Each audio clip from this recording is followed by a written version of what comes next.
Enzo Recto, kalaban ang katiwalian at kasinungalingan, kakampi sa katotohanan at kabutihan.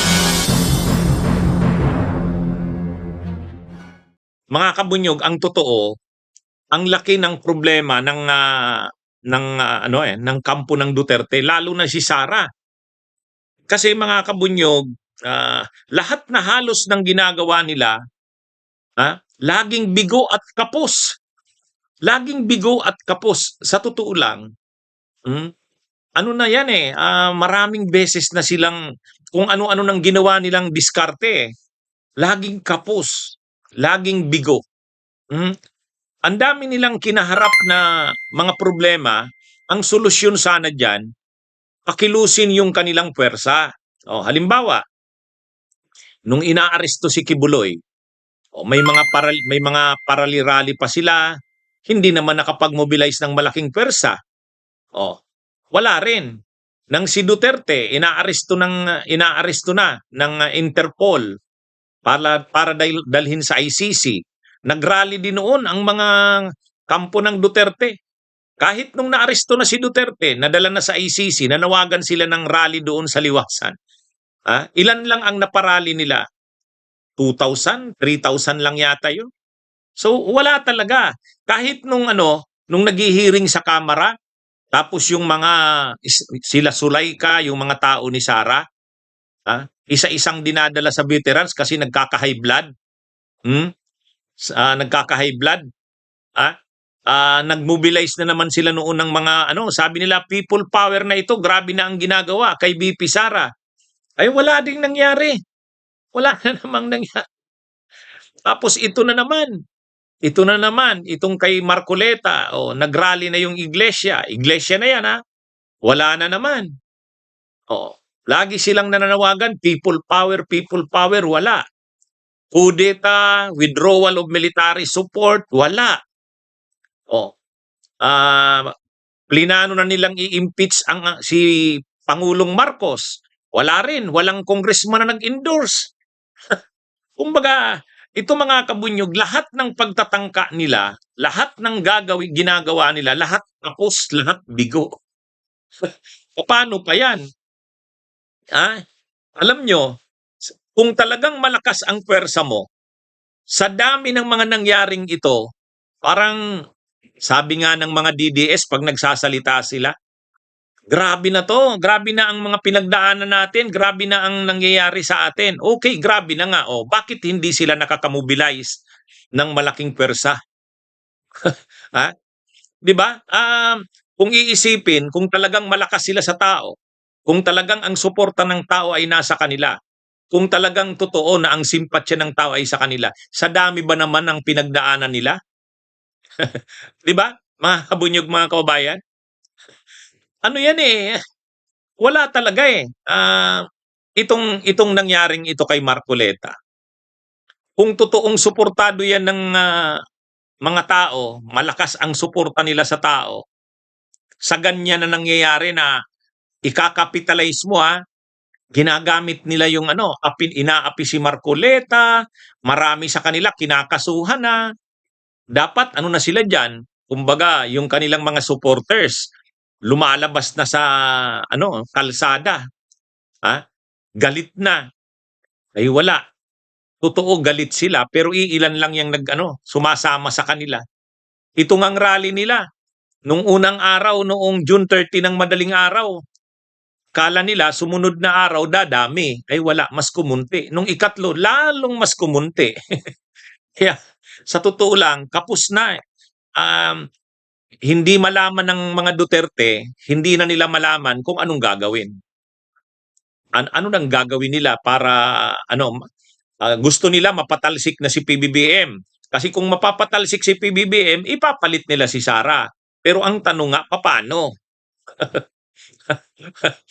Hindi sa totoo lang, mga kabunyog, mga kababayan. Ay di ba, kung ang pwersa mo, isa kayong malakas na pwersa, tapos ganyan ang mga pinagdaanan nyo. Ang dami. Okay, sa inyo umano yung KOJC.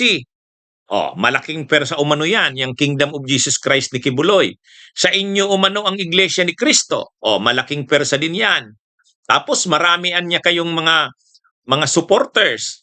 Ang karamihan umano ng tao ay sa inyo. Mayurya umano. Sa survey daw, malakas daw si Sara Duterte. O di dapat, sa mga nangyayaring ito, kapag nanawagan sila ng mga pagkilos, dapat ang 100,000, 200,000, maliit na bilang yan. Kasi kung malakas ano nila, ang support. Pero wala nga eh. Inaresto na si Kibuloy, nananawagan sila, suportahan natin si Pastor Kibuloy. Wala rin. Inaresto na si Duterte. Wala rin. Ha? Si Sara Duterte, iniimbestigahan sa Kamara, nananawagan silang suportahan si Sara. Wala rin. O ngayon na naman si Marcoleta, nananawagan na naman sila, suportahan si Marcoleta. Wala na naman. Kaya, paano yan? Ha? Paano yan? O ngayon, mag-i-impeachment kay Sara Duterte. Mag-i-impeachment trial. O paano kung makonvict si Sara sa impeachment? Magrarally sila? Kaya nilang makamobilize ng maraming tao. Ha? Para suportahan si Sara. Para kontrahin ang nito. Halimbawa ngang makonvict si Sara Duterte. Hindi, ganitong senaryo. Ganitong senaryo, ha? Mga kabunyog, mga kababayan. 'Di ba ang pinag-uusapan ngayon yung 2/3 threshold? Kasi ang kinakailangan 2/3 ng 2/3 of all members of the Senate. Yun yung kailangan. Ang tanong, ilan ang 2/3? 16, 15, 14, 13. Magdidepende yan. Ano ang ibig sabihin ng of all the members of the Senate? Ang sabi ng iba, ang sinasabing all members of the Senate ay 24, kaya 16 dapat. Ang sabi naman ng iba, hindi. Yung hindi naman, wala naman na, halimbawa si Bato nagtatago. Tapos yung si Jinggoy, si Marcoleta kung makulong na, suspendido din yan. Kasi kapag may plunder ka, suspendido ka. So hindi na sila dapat kasama doon sa all members of the Senate. Hindi na sila counted. Kaya dapat ang 2/3 threshold ay 14 lang. 14. 14. O ngayon, kapag 14 yan, makukonvict si Sara dyan. Kasi may 30 na ngayon yung mayorya. Kailangan na lang ng isa. Anong gagawin ng mga pro-Sara, pro-Duterte? Magagalit sila ngayon. Magagalit sila. Sasabihin nila, hindi, dapat 16. Bakit binaban nyo sa 14? So anong gagawin nila? Magrarally sila? Mananawagan sila ng people power? Kaya na makamobilize? Diba? Kaya makamobilize? Naalala nyo yung impeachment ni Erap. Yung impeachment ni Erap, yung mga supporters ni Erap na mga senador, ayaw talagang pabuksan yung second envelope. Anong ginawa ng mga prosecutors noon? Nung public prosecutor saka private prosecutor, nag-walk out. Nag-walk out. Kasi imagine nyo, ayaw pabuksan yung envelope. Yung second envelope, ayaw pabuksan. Ay nandun yung matibay na mga ebidensya laban kay Estrada. Prinotektahan si Erap ng mga senador. Nagalit yung taong bayan. Nagresulta yun sa People Power 2, EDSA 2. Napatalsik si Erap.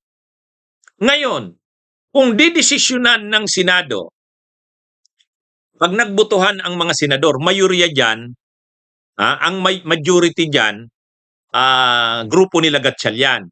Paano kung sa botohan, 13 ang magsabing ang 2/3 majority ay 14. Di syempre magagalit ang kampo ng Duterte. Bakit nyo ginawang 14? Dapat 16. Di magagalit sila. Mananawagan sila ngayon ng rally. People power na naman. Galit sila. Makamobilize kaya ng tao? Makamobilize kaya ng tao? Yan ang problema. Maraming beses na silang nananawagan, laging kapos, laging bigo. Hindi, yan ang totoo, mga kabunyog. Yan ang malaking problema nila sa ngayon. Bunyog, bunyog, halikan na kasama ka. Bunyog, kapag buklod ay may pag-asa. Luzon, Visayas, Mindanao, isa ang pananaw. Sa bagong Pilipinas ang bunyog isisigaw.